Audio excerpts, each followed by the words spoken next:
Pasteur a toujours raison. En fait, c'est un dogme, c'est une croyance, on ne remet pas Dieu en cause. Vous savez, Pasteur, il est temps de le démystifier, ce cher Pasteur. Louis Pasteur. Il se lavait les mains 60 fois par jour. Il avait ce qu'on appelle un TOC, ou une névrose phobique.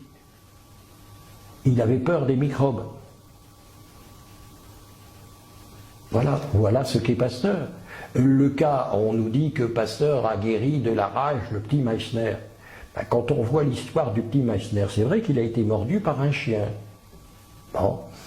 Le frère du petit Meissner a été également mordu par un chien. Un copain du frère du petit Meissner a été mordu par le même chien.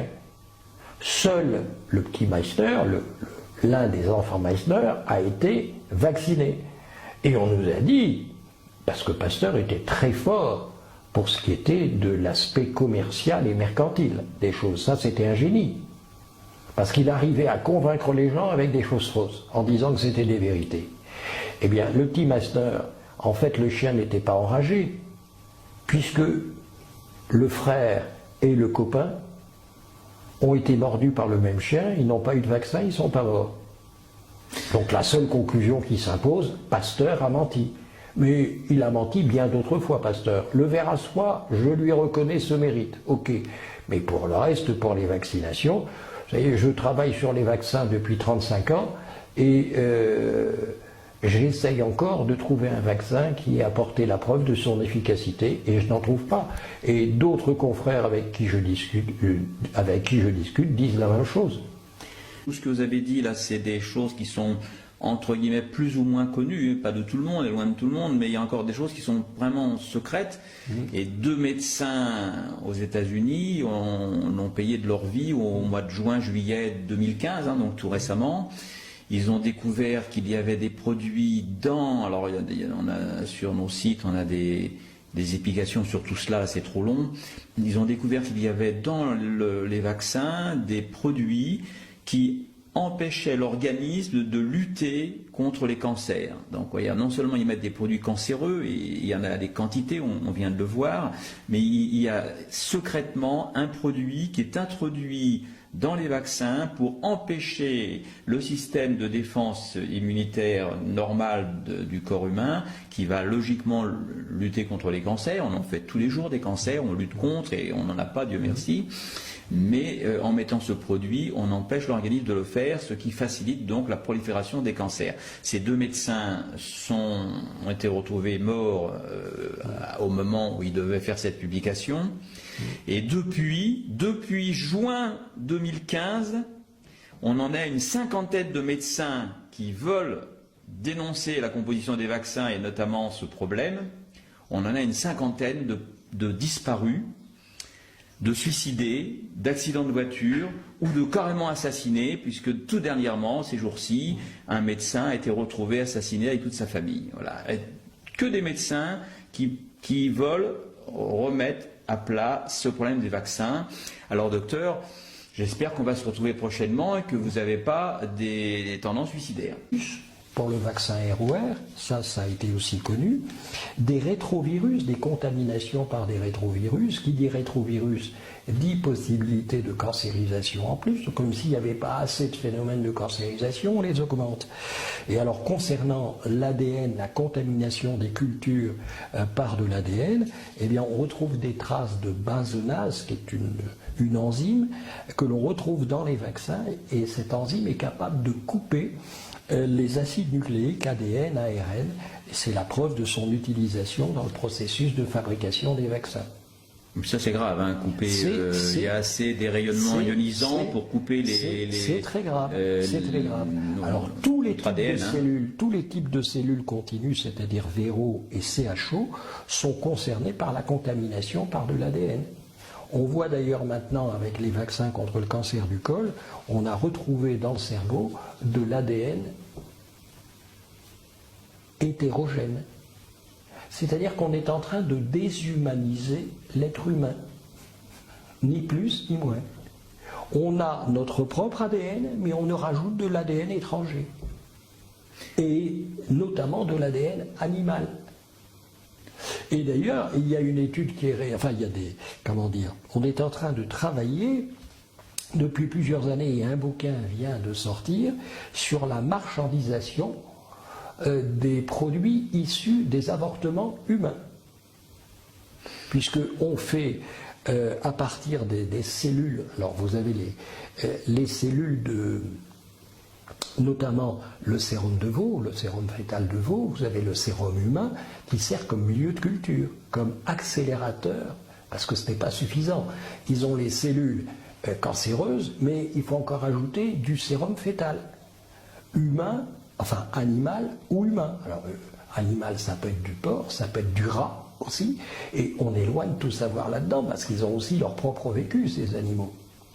On sait par exemple que pour le sérum fœtal humain, aucun scientifique ne peut affirmer que dans 30 ans, un enfant qui a reçu un vaccin préparé à partir de sérum humain ne va pas développer dans 30-40 ans une maladie de Creutzfeldt-Jakob. On ne le sait pas.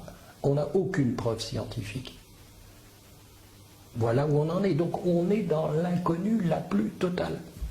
Contamination par des rétrovirus, qui dit rétrovirus dit possibilité de cancérisation en plus, comme s'il n'y avait pas assez de phénomènes de cancérisation, on les augmente. Et alors concernant l'ADN, la contamination des cultures par de l'ADN, eh bien on retrouve des traces de basenase, qui est une enzyme que l'on retrouve dans les vaccins, et cette enzyme est capable de couper les acides nucléiques ADN, ARN, et c'est la preuve de son utilisation dans le processus de fabrication des vaccins. Ça c'est grave, hein, couper. Il y a assez des rayonnements ionisants pour couper les. C'est très grave. C'est très grave. Alors tous les types ADN, de cellules, tous les types de cellules continues, c'est-à-dire Véro et CHO, sont concernés par la contamination par de l'ADN. On voit d'ailleurs maintenant avec les vaccins contre le cancer du col, on a retrouvé dans le cerveau de l'ADN hétérogène. C'est-à-dire qu'on est en train de déshumaniser l'être humain, ni plus ni moins. On a notre propre ADN, mais on rajoute de l'ADN étranger, et notamment de l'ADN animal. Et d'ailleurs, il y a une étude qui est... Enfin, il y a des...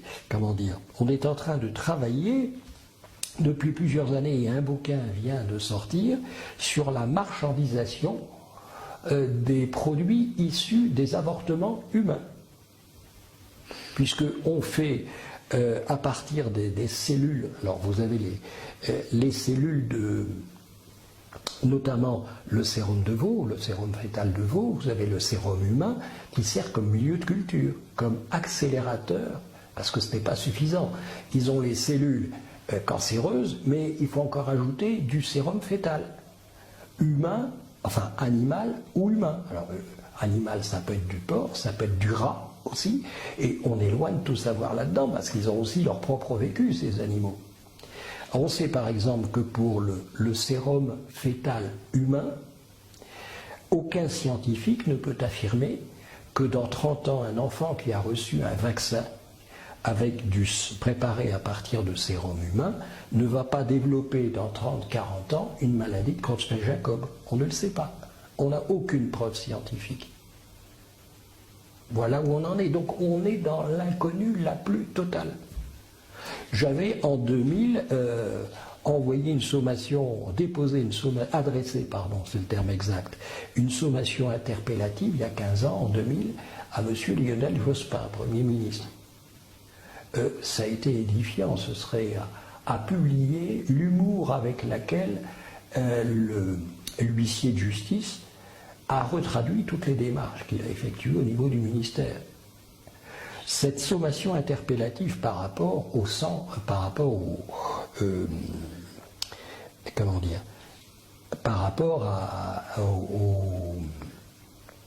sérum de veau, l'utilisation du sérum de veau dans les vaccins et tous les problèmes avec la viande qui se posaient. Eh bien, la seule personne qui a accepté cette sommation, ça a été le général responsable de l'état-major du ministère. Vous voyez le niveau.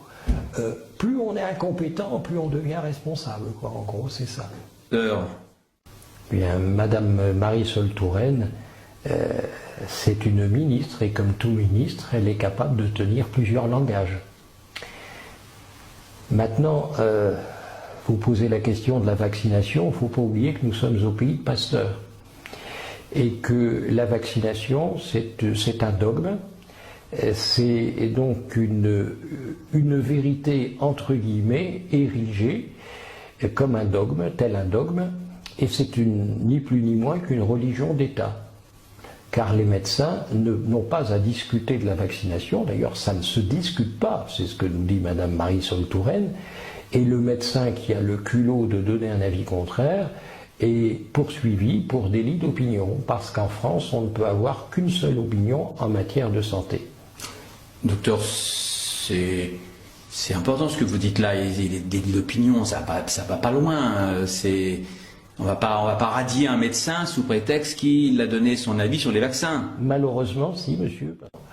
Et là, nous allons parler au cours de ces entretiens de la collusion, de la corruption qui concerne toutes nos institutions sanitaires. Il ne faut pas oublier que la Cour des comptes avait d'ailleurs reconnu en septembre 2001 dans son analyse du budget de la sécurité sociale que la politique du médicament était inféodée au lobby pharmaceutique.